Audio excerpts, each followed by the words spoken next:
Le paradoxe de notre époque est que nous avons plus de connaissances, mais moins de patience et de tolérance. Des autoroutes plus larges, mais des points de vue plus étroits. On dépense plus, mais on a moins. On achète plus, mais apprécie moins. Nous avons de plus grandes maisons, mais des plus petites familles. Plus de commodités, mais moins de temps. On a plus de diplômes, mais moins de sens. Plus d'éducation, mais moins de jugement. Plus d'experts, mais plus de problèmes. Plus de médicaments, mais moins de bien-être.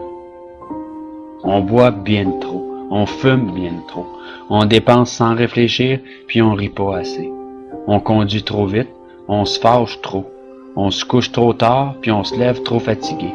On lit pas assez, on regarde trop de TV, puis on ne médite pas assez. Nous avons multiplié nos possessions, mais perdu nos valeurs. On parle trop, aime trop rarement, puis haït trop souvent. On a appris à gagner sa vie, mais pas à la vivre. Nous avons ajouté des années à la vie, mais pas de vie aux années. Nous sommes allés sur la Lune, mais il nous est difficile de traverser la rue pour rencontrer un nouveau voisin.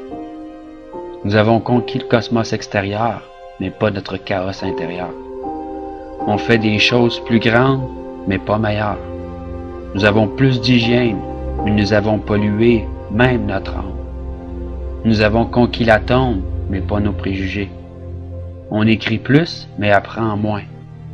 Nous planifions plus, mais accomplissons moins. On a appris à se stresser, mais pas à patienter. Nous construisons des ordinateurs pour retenir plus d'informations, produire plus de copies que jamais auparavant, mais nous communiquons de moins en moins. Nous sommes à l'ère de la restauration rapide, mais de la digestion lente. Des grands hommes, mais des petites personnalités. Des profits records, mais des relations superficielles. Nous sommes à l'ère de 2 revenus, mais avec plus de divorces. Des maisons plus fancy, mais avec des foyers brisés.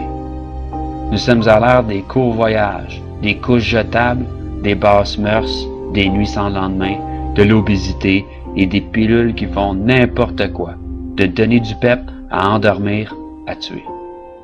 Nous sommes à l'ère des showrooms bien remplis avec des entrepôts vides.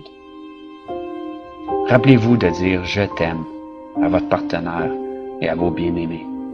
Mais surtout, pensez-le. Une bise et une accolade soulageront un mal lorsque sincère. Souvenez-vous de vous tenir la main et de chérir ce moment présent, lorsqu'un jour cette personne nous quittera.